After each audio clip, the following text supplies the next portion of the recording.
Hey everyone, I am back for another episode.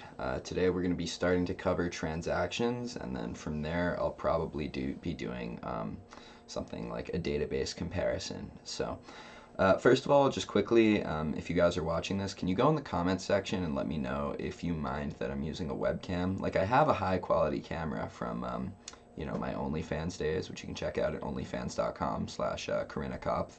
But yeah, I'm just kind of curious if the webcam is sufficient because I feel like my microphone's pretty good, and it doesn't really matter what I look like. I just look uglier in high definition, so I feel like this is fine. But yeah, anyways, let's start talking about transactions. I hope this video is useful, and I'm probably going to break this into two parts so I can cover weak isolation levels next. All right, enjoy. Okay, so let's talk about transactions. Well, what are they? Transactions are a database abstraction that bundle a bunch of operations to the database, so reads and writes, into one basically package of operations that either all succeed or they all fail. The entire point of transactions is to implement this guarantee called ACID, where ACID stands for atomicity, consistency, isolation, and durability. So I'll explain what that means in the next slide. So atomicity is basically saying this. Let's say we have a bunch of reads and writes. It's never going to be the case that, say, some of the writes are going to work and some of the writes are going to fail, and then the writes that worked are going to leave a side effect on the database.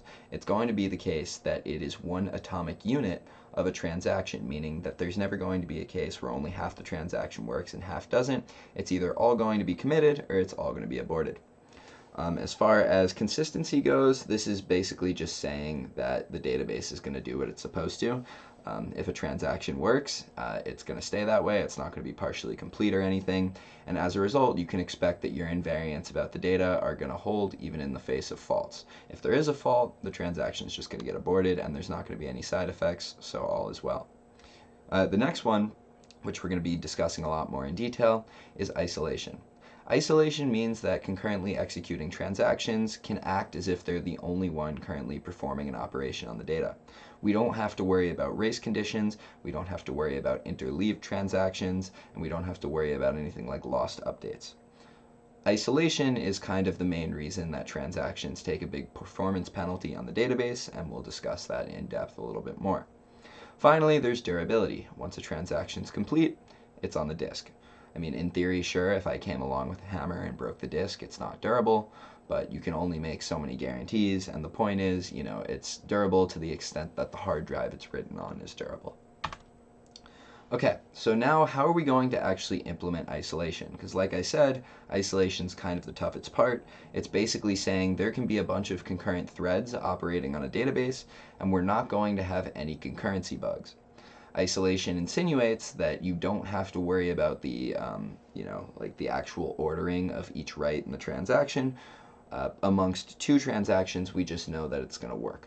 So first, let's talk about actual serial execution, which is the simplest way to implement this.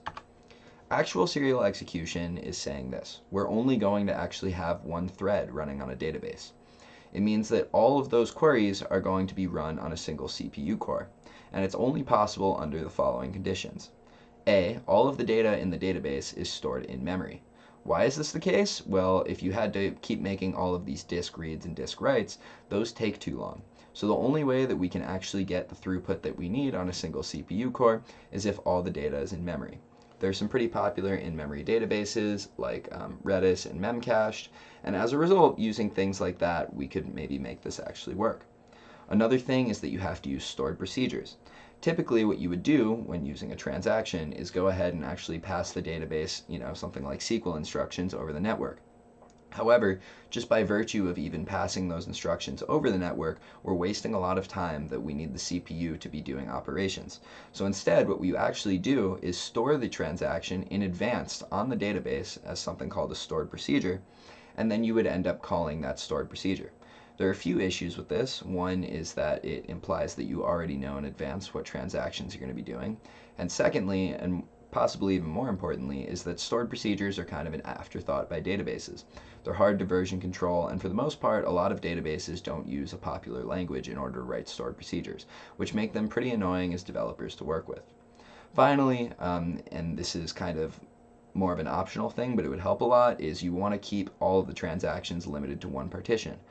If you have multiple partitions involved in a transaction, you're going to have to be dealing with network calls, and the thought of having only one CPU core to deal with things that are going to be waiting on a network means that other transactions that have to be run by the core afterwards are going to be delayed significantly.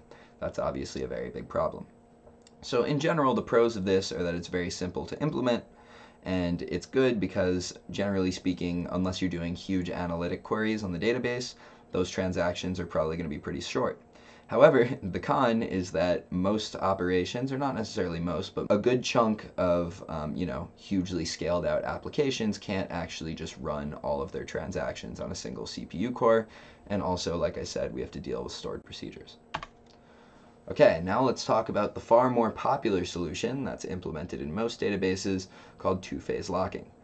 So if you don't know what a lock is, basically it's this. You can put it on an object, and if you have multiple concurrent threads, so multiple threads running in parallel trying to grab the lock, once one thread is holding the lock, the other thread may not, and it may not operate on that object. However, two-phase locking changes those locks a little bit in the sense that now, instead of just having a lock which is either held or not held, and only one process can have it at a time, the lock now has two different modes: shared mode or exclusive mode. In shared mode, you can have a bunch of processes or transactions that want to read that object. However, in exclusive mode, you need this to write, and in exclusive mode, no other processes can be holding that lock.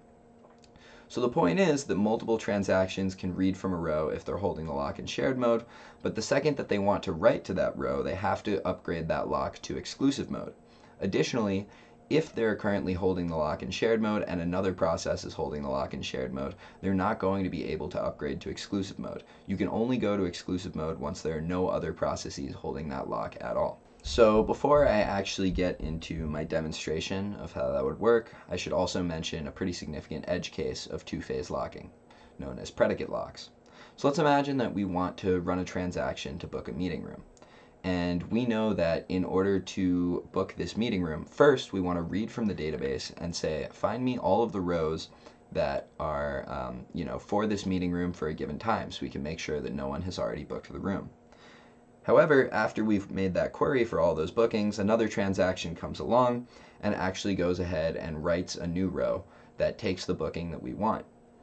It's impossible that we could stop this because there's no way that we can put a lock on a row in the database that doesn't exist yet.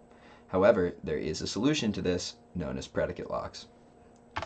Predicate locks are basically saying we are going to put a lock on all objects that satisfy a query, even if they don't yet exist. So in this case, let's say I want to book, a certain room with a certain time.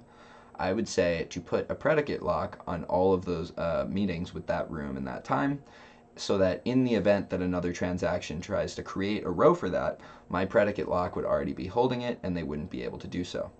The big issue here is that this actually performs really poorly. You have to do a huge query, basically finding all the rows in the database that might apply to the predicate lock, and then additionally, every row that's added, you also have to check if it applies to the predicate lock. So what alternative can we use? That's kind of a little bit of an optimization on this. It's called index range locking, and I'm going to show that off right now. So as you can see, imagine I have the following database table on the left here, and imagine that I have the following index on the right, which shows me the meeting room and the corresponding rows for it. So let's say I want to book the Oval Office for Tuesday. As you can see, it's not booked. There's only the Oval Office for Monday and Wednesday. So if I wanted to do this, I would first apply a predicate lock to all of the Oval Office slots for Tuesday. And as you can see, that wouldn't apply to any rows currently. However, like I said, that's going to be pretty slow because we'd have to query the entire database to find all of the places where the Oval Office and Tuesday comes up. However, what if I just went ahead and instead decided to put a lock on all of the Oval Office rows? This would be a lot faster because we already know from our index that the Oval Office has primary IDs 2 and 3. So as a result of that, I know that any Oval Office meeting on Tuesday is going to be on that greater set, including all of the meetings that include the Oval Office. As a result of that, this predicate lock is actually going to be much faster, although it does come at the cost of potentially locking too many things and slowing down other unrelated transactions. This is known as index range locking because we're basically taking a superset of all of the things that we want to put a predicate lock on. However, it's faster because of the fact that we already have this query pre-populated for us via the index. So as you can see, I would then just go ahead and put a lock on IDs 2 and 3, even though neither are actually relevant for my query. It's a superset, and if there was an oval office with Tuesday meeting in there, it would have locked that too. Okay, so now let's talk about two-phase locking's performance. It's actually pretty bad. Why? Because of the fact that we end up using so many locks, we slow down a bunch of unrelated transactions that may not have actually caused a concurrency bug. Additionally, we often have two-phase locking leading to deadlocks, and the database has to detect when there's a deadlock, abort one of those transactions involved, and then let the other complete. What's a deadlock? It just means when two processes are waiting for the resources of one another, and as a result, neither can go forward. So I'm going to show an example of this right now. Let's say I have the key Jordan attractiveness in my database, and right now it's an 8. Because, you know, I'm looking pretty handsome these days, but I could cut a little bit further, get this six-pack popping or whatever. So now I have a transaction 1 because I've gone to the gym a little bit more and got my bench from 225 to 245. And so transaction 1 is going to read Jordan attractiveness, get the value of that, and then increment it by 1. So what it's going to do is grab the shared lock to read, and then finally, transaction 2 is now going to come in because I've got my squat up 20 pounds as well, and it is also going to try and read Jordan attractiveness and increment it. So right now, if you're familiar with concurrent programming, you know that this could potentially be an issue in the sense that they would both read Jordan attractiveness, both see that it's 8, both add 1 to it, and then the final value would be 9 as opposed to 10, which is what it's supposed to be. So anyways, after T2 comes along, it's going to read the shared lock, or it's going to grab the shared lock, and both of these transactions see that the value of Jordan attractiveness is 8, which is bad. Finally, now we have a deadlock. Both of these guys want to write that Jordan attractiveness is 9, but neither can grab the exclusive lock because they're both holding the shared lock. As you can see, this is the definition of a deadlock, and the database is going to go ahead and have to abort one of these transactions. So let's say it aborts transaction 2. Now we're back to the situation we were in before, where we have the shared lock grabbed by T1, and T1 is now going to upgrade itself to the exclusive lock, and then increment my attractiveness now that I'm a 9. Now T2 can finally come along and be retried, do the same thing where it grabs the shared lock, go ahead and upgrade itself to the exclusive lock to take a write, and then finally, now I'm a 10, which is what I currently am, accurate. Okay, serializable snapshot isolation is the third possible option for implementing isolation. So what's the idea? Well, basically, we just let all of the threads run concurrently like normal, and only revert a transaction if there was a concurrency bug that's been detected. So all reads are going to be taken from a snapshot, and basically we're looking for two things. Let's say that we're going to read from a snapshot, and we see that an uncommitted write has occurred before the read. So basically we have another transaction that is going to write to this object, but hasn't yet done so. In the event that when our transaction, which is just read, is going to write that object, we have to check if that uncommitted write has now been committed. If so, we need to abort it. It's also possible that the uncommitted write might end up being aborted, which is why we don't just abort our read right away by virtue of there being an uncommitted write. Additionally, let's say we read an item with transaction 1, and in the meantime, right after we do that read, transaction 2 both has an uncommitted write and then it commits. We can actually keep track of all the transactions that have read a given item, and as a result, the second that a write changes that item, we go ahead and abort all of the transactions that have read it. Okay, so evaluating the performance of this, it's actually really good and really promising. It's a relatively new algorithm, and so it's not implemented as heavily in database systems, but I think it's going to start being implemented more so. The great thing about this is since in many applications there aren't tons of concurrency issues on the data set, it's far faster than two-phase locking, which is very pessimistic and goes ahead and tries to lock everything possible to make sure nothing bad can go wrong. On the other hand, if there are a ton of concurrency bugs, we're going to be reverting a ton of transactions in SSI, and as a result of that, all these reverts are going to make this very slow, and perhaps we'd be better off using two-phase locking. Okay, so in conclusion, transactions are a really useful abstraction, and it makes using the database very easy to reason about. However, at the same time, the main objective of these videos is to build a highly scalable application, and oftentimes transactions don't scale well. They are very non-performant as a result of having to actually implement all of this isolation, and as a result of that, many databases have instead chosen to use weaker isolation guarantees, and we can cover those next video. In addition, as I mentioned, there are 3 types of isolation implementations, and let's go and summarize them one more time. Actual serial execution is super simple to think about because it doesn't require locks. However, the throughput is limited to 1 CPU core.